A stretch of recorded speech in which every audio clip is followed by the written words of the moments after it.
Good morning, everyone. How are you? Today we would like to talk about pumpkin. These are the blossoms of the pumpkin. They're very beautiful and vibrant. They are everywhere in my garden. As you may see, they're in the background here as well. There, over there, here, up close and personal.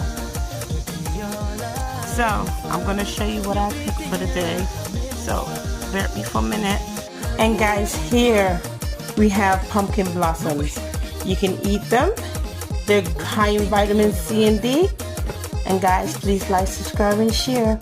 Love you guys. Bye-bye.